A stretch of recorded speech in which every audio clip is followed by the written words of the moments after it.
Hi, welcome to another episode. I'm Brian Mattocks, the host of the Hard to Market podcast. With me today is Rachel Gogos. Hi, Rachel. Hey, Brian. How are you? I am awesome. Thanks for asking. We are here to talk a little bit today about your business and how you got started and all that fun stuff and where marketing is going for you. If you could just tell us a little bit about yourself, that'll keep me from making sort of embarrassing mistakes and getting it wrong. And then we'll use that to talk about you in the rest of the show. Perfect. That sounds great. Thank you. Thanks for having me on. So I have a varied past, which I won't go into from a job perspective, from a professional perspective, not It's a all the personal tattoos perspective. and you know the hairstyles. I want all the pictures. I'll send them. But where I'll start is just about 15 years ago, right after my second child was born, I launched an agency called the brandiD, and we're at the brandiD.com. It's a personal branding / web agency. And over the years, we've morphed into brand building of businesses, not just personal brands. But our real bread and butter is building WordPress sites for thought leaders, entrepreneurs, coaches, consultants, authors, speakers, people who have essentially like something to say around what their expertise is.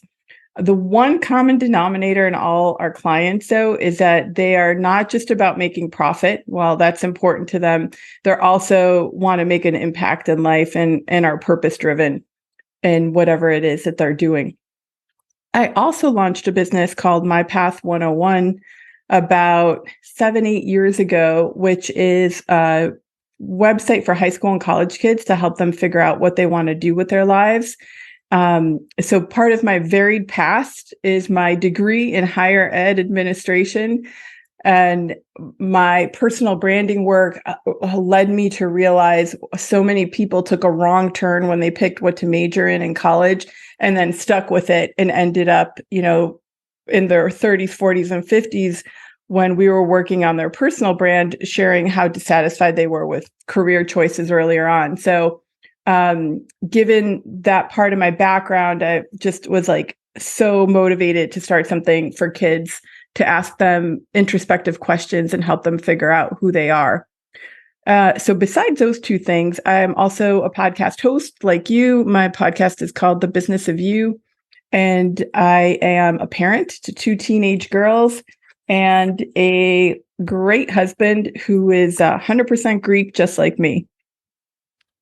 Awesome. And I have to say, like, I'm super excited about both the overlap of the brandiD and the My Path thing.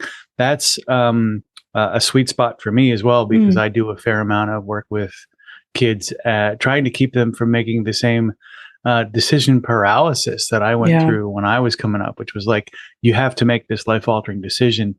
And it's a little bit more like play. It's a little bit more like a game. You're supposed to have fun with this. It's not supposed to be like, by the way, you are stuck here for life. Yes. And it sounds like your businesses then overlap in a meaningful way, at least in terms of helping people find and bring their best self to the table. And that's really exciting. So how do you market that? That sounds really challenging. Yeah, it is. So I'll start with the brandiD. Our growth has been completely organic over these last 14, 15 years, except for some partnerships and people who stumbled upon us through Google searches. But even those partnerships have been organic, meaning they just kind of came about by happenstance. I wasn't overly intentional about creating them, but we've always done really good work. My team is exceptional at what they do, which I don't know how to do, but thank God there are just good people who know exactly what they're doing. Right. I'm just the orchestrator at times.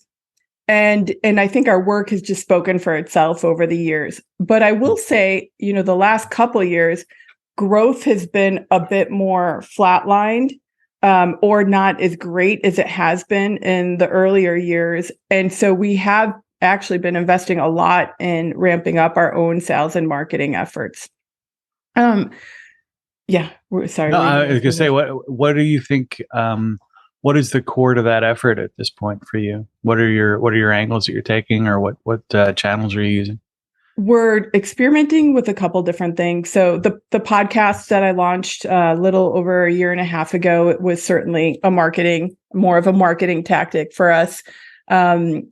Just an opportunity to get my voice out there and my own thought leadership. And of course, like share the platform with as many other thought leaders as possible and share their stories. It's social media, but mostly organic. I call myself a social media introvert. It really is not like second nature to me to be active on social. So on our business pages, there is a member of my team that does that, but everybody's really been hounding me, quite honestly, to get more active on my personal LinkedIn profile. So that's an area I'm trying to invest some time in and come up with thoughtful things to say that don't feel marketing, right? Because it's again, just as much as I help people build their personal brands, I understand their struggles because I'm just as much of an introvert as the people that we often work with. And then we're just experimenting with some new sales tactics, like, sales/marketing, right? So writing some new lead magnets and putting them out there in innovative ways. And then we'll be experimenting possibly with some workshops too. Gotcha. So nothing unusual. It's just, we didn't have to do it in the past to grow the business. And now we have to. Right. So clearly as a podcaster, I love the fact that you're on that journey as well.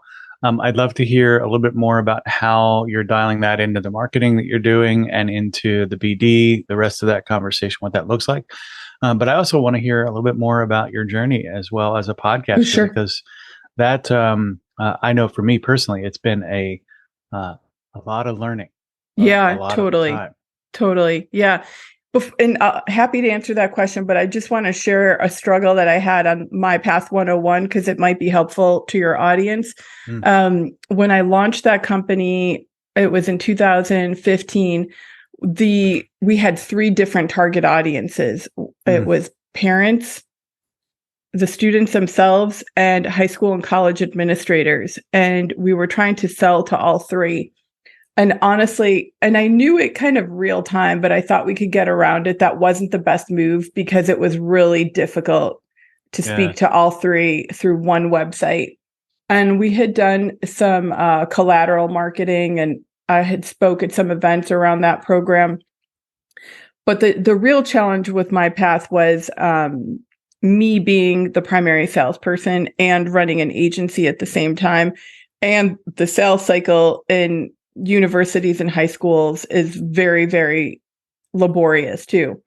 So eventually I just stopped selling, left and put the paywall down and just left the content out there for free. But last year I relaunched that because my daughter was a senior in high school. And, now in my house, I was seeing firsthand the exact reason I had created this website, right? So it was literally like a passion of mine. I was working on it just after hours with one of my brandiD teammates, and we rebuilt it and streamlined it. And we're actually just still figuring out the marketing of that. Again, like not overly intentional at the moment, but trying to work on some partnerships where we can get it out there en masse.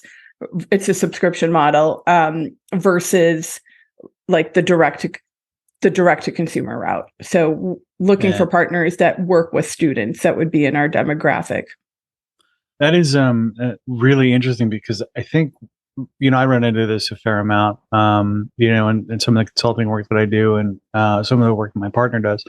We run into these problems where there is an indicator that there is something to do or something that needs to be done. But how do you monetize that in a way that's productive for everyone in the exchange, right? Yeah. So just because there's a problem doesn't mean it's one that you can meaningfully solve.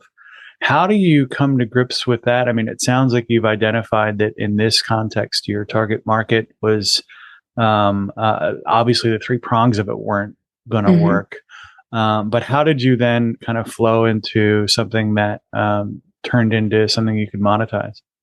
Like right now, you mean redoing it? Yeah. Well, we decided to brand the site more just for students. So it's a little bit more like hip, cool, and just appropriate to the like 17, 16-year-old demographic on up to young 20s from a look and feel perspective. And then the partners we're reaching out to are places that, like I said, they deal with students in en masse, like tutoring centers or consultants that work with kids to help them prepare their college applications. Like those are the partnerships we're seeking. So when they look at the site, it's fine that it doesn't necessarily align with what they would anticipate their look and feel, because they know it's for the students. So yeah. Sorry, I just want to I run into this a fair amount, right? So we run into it actually, interestingly, in like karate schools. Karate schools have a similar problem, right? Yeah. The kids don't pay. The kids don't have the money. Yes. So they're the beneficiaries of the product or service, but they're not the consumers of it in a way. Right. So how do you deal with the fact that you've got to make it work for both of those things? Like you gotta have to be able to solve that problem a little bit, or at least communicate the solve. Yeah. How are you going about that? Yeah, it's very tricky, right? Because to your point, it's the same with this. The price point is $19.97 per month, a subscription, like I said. Now, for any college student, that's like a couple of visits to Starbucks, right? In a month, it's really not that much money. But again, we know most likely they won't want to spend the money on something like this. And that's why I'm more trying to do it through these other organizations or consultants where they could maybe bundle it into their offers that they have. And it's very early stage, so it's fairly experimental right now. I did have on my show a founder of a very large nationwide tutoring company, and so had told her about it. It was in development, and again, just gotta restart the process to start those conversations. I recently had a podcast guest on who is very active in the workforce development world. And we were just talking kind of pre-recording, and I had mentioned my past, but not for any partnership reasons. Right. And because I hadn't actually connected the dots in my head, quite honestly, because she runs a marketing agency, and she became very, very interested in it. And so after the show, she followed up with me, has some ideas on how to bring it to her audience. And so honestly, 7-8 years ago, I was pushing so hard for this. I was so determined. And this time around, because I'm really busy with the brandiD and some other projects we have going on there, that again, I was compelled to do this for my kiddo. And of course I want to sell it. But I only have so much additional time to put into it right at this moment. Right. So again, it's extremely well done. Somebody stumbles upon it, they pay the price, they're going to get quality content. But it's the sales and marketing piece I really have to invest time into. Yeah. And so you said something here that kind of sews all this up for me, though. And that is that you mentioned 2 different podcast guests. Yes. As part of how you started to go about solving some of these problems, either inadvertently or maybe directly. This speaks to one of the things that I've discovered and at some length, and that is the power of the network you're building through your podcast. So can you share more about that journey for you? Sure. Yeah, I love the podcast. So another one of my jobs in my varied professional past was as a journalist. And I have always really loved hearing people's stories and asking them a lot of questions about their journey. It's just been second nature to me. I'm just very curious about people too. And so with the podcast, it was something that had been on my mind for years and years and years. And I was always working on it in the back of my mind. And then some years back, I had a client who was, had a very active and large podcast, and we became friends over the course of working together. And we started kind of brainstorming ideas for my show, because I wanted it to be a little different. Of course, wasn't sure what the angle should be. So it took another couple of years after connecting with her on it that I finally launched it. And, I've just really enjoyed it because it's an opportunity to meet, to your point about the network, just lots of new people that you wouldn't normally have a conversation with or interact with because they're in different industries or different parts of the country. And again, it just kind of feeds my curiosity of how did this person get started? How did they grow their company? So I'm also learning a lot. And I just enjoy thoughtful conversation too. So there's just this personal side of me that it's feeding too, Yeah. And I don't know about you, but I mean, we use ours in a lot of cases to just connect people together. Like, yes. Hey, who do you want to meet? Take a look through the list of folks that we've interviewed. If you want intros to any of those, let us know and we can make those work. That's been really a powerful place to sit as well, because when you become that connector, you gain some social sort of capital, as it were. And when you ask for like, hey, can you share this on your social media, or can you do this or that, whatever, it usually works out reasonably well. So there's just a ton of positive investment that's come out for us in that relationship development stuff. But I want to also hear a little bit more as a host. I don't know about you, but my first couple of episodes were, I left a lot on the table, let's say. So tell me about your journey as a host. Yeah, no, I feel the same. We just recorded our 100th episode. It's a weekly show. Congratulations. Thank you. And I remember at the beginning, I would have my questions written out pre-interview. And then I found myself not being able to fully pay attention to the response of the guest to the question I had asked, because I was trying to figure out, like, how do I bridge to this next question on my list, right?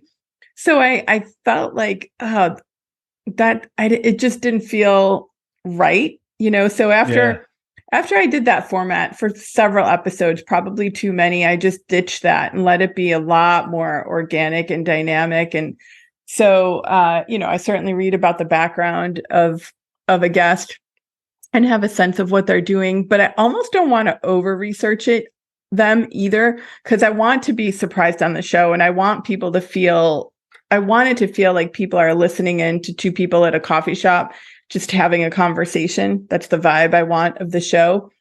And so from a journey perspective, there's also one of my teammates works in Hollywood as an actress. Like, she's trained as an actress. She's gone to school for that. And so very early on, I said to her, hey, just be honest with me as you listen to the show, like, give me feedback, because you've done voice training and, you have all like this amazing stage presence, and just help me out with it. So every episode she'll send me a little PM in Slack and say, like, this was great, but this wasn't, or like, it sounds like you read your introduction today. Just be more free and natural and like speak from the heart instead of reading it. Right. So I'm hoping it's improved. I think it has. At least her name's Christy. She tells me it has, but, but I don't know. I can't really be the judge of it. So the other part of it, right, is we know that there's business benefits, but are you enjoying it more now than you did when you first started? Yes, because I feel more confident in it. I used to get really nervous at the beginning, almost like I felt like I had to go into this like stage version of myself instead of just letting it be like, hey, we're here to have that coffee together, and chat. So I feel more confident about it. And so I am definitely enjoying it more. And our guests are people with bigger platforms, which is also makes it more interesting in the sense that, like, again, it's really fascinating to hear their journeys and the behind the scenes stuff that they may not share elsewhere online. And have you found that your guests sharing your content has been productive as well to magnify your voice and exposure? Yeah, we do ask every guest to share the show. We give them a heads up. We give them a little swipe copy. It just depends on the size of their platform and how heavily they promote it.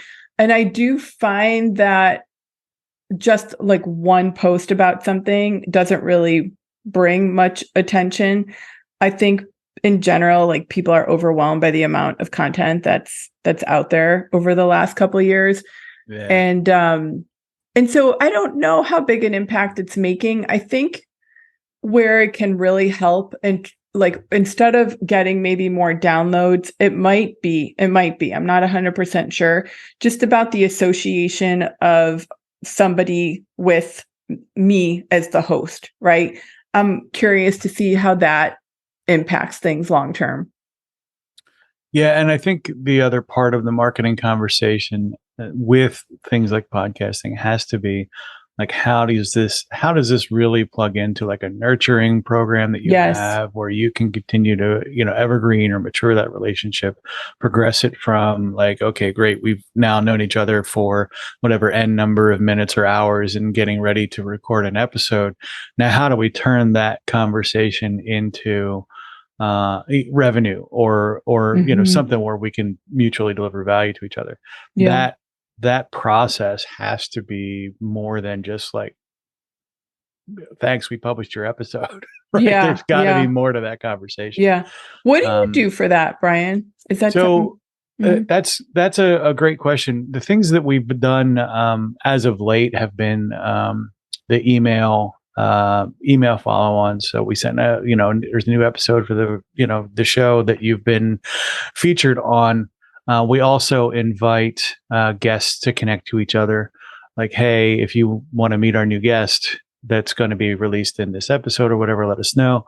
That process has been good, and we get some uptake on connecting guests with each other, but we also get essentially those guests that have been on the show now are sort of scoping out what's coming. We're also now starting to add additional nurturing content with like, here's some meta podcasting conversations. Like, here's how I can get better at this, or to your point, like, throw away your list of questions because your guest deserves that stronger connection. Yeah. But those kinds of things are, again, just helping us do some of that nurture. We'll also, we do a ton of shorts. So we'll take any podcast episode, break it up in shorts, and then I'll drop or redrop shorts across social when I'm like, oh yeah, I was reminded of this episode, N number of months ago. Like, there's no less than 3 episodes that I've been reminded, like, oh yeah, I talked to somebody that did something that's very similar. I should bring them up. And because you've become the connector in that context, the kind of the entire environment just shifts and changes. There may be a monetization opportunity, but you're doing this all to help generate that social capital, that goodwill and trust and all that good stuff. And it'll all work out kind of in the wash. Because when I do ask for that, like, hey, do you know somebody who needs podcast production taken care of, or, a dialed in strategic sort of podcast for their business, that conversation gets much, much easier. Yeah. Yeah. That's a great idea with the short. So you will like repost those months later.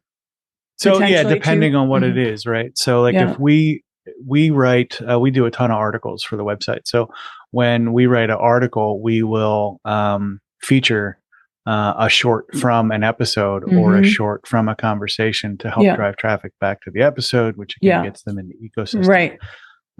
But so when I publish an article, or our team publishes an article for the site, I share that out on social, and then I follow it up with a short, like, hey, if you haven't read this article, here's a short that's very, very similar to or related content. And again, it's just to help build the sort of connective tissue in the ecosystem. As to any one piece of this doing all the lifting, that never happens, right? Yeah. In the same way, you can't go to the gym and like lift the weights once and be like, okay, now I'm ripped. Thanks, we're done. It's the same thing, right? You have to keep doing it all. You have to turn it on and never turn it off. Yes. And the more you can get these pieces connected to each other, the better the outcomes. But I think that, you're on that journey as well with some of the connections you're making, and connecting them to the both parts of the business, I think, is also connecting those parts of the business, the brandiD, with the path, My Path conversation. The My Path is a real interesting potential as well, because I think essentially you're going to nurture your own clients along the way, which would be really cool. It'd be great. I look forward to hearing the story one day from you, like, oh yeah, so this was one of our early My Path users, and now we're building them a brand and we're turning it into, this, that, or the other thing to help them make this kind of change in the world. That's a cool story potential. I like that. Yeah. It's an ecosystem That was that's kind of the plan, right? In terms of what was built. So we do have an add-on for the college kids if they need just a one-page website. So something to help them stand Cool. out in the, as they graduate and enter the job market. So things like that. And it's interesting because, like, you and I have spoken now a couple of times, and I've never heard you lead the conversation with like, "Oh yeah, we're a web team." The angle of that conversation takes you out of that commoditization problem that the web, the WordPress website builders have, right? You now are no longer in direct competition for web design. You're in competition for access to people making a brand statement. And that's a different sort of conversation. And I like the strategy there. I think that's pretty insightful. Yeah. Though I do feel like even the brand part is starting to become commoditized as of late. I think there's a lot more people offering the brand building, like brand voice services too. So, I'm hoping that pairing the two together, the implementation, not just a strategy, because I always say strategy is great, but it's nothing if you don't do something with it. Right. Absolutely. Yeah. So we'll see. So who should reach out to you? How can we get them connected to the ecosystem you're building? And where should they start? Yeah. So, visit the brandiD.com. There's a contact form there, which comes directly to my inbox, by the way, too. So, happy to chat with anyone looking to build their brand. In terms of the who, anyone from the high school, college kid to the thought leader, entrepreneur, small business owner. Again, given that we have the two brands, we can work with all of them depending on their needs, and we offer services at various price points. And then if you want to reach out to me more personally and more directly, you can definitely reach out to me on LinkedIn at Rachel Gogos. That's awesome. And you have shared a bunch of valuable insights today with our listeners, but I kind of asked this on the way out. So I want to make sure we give you a shot to answer the same question. What are the 3 biggest takeaways you've had in your journey to become the, multi-business magnate that you are?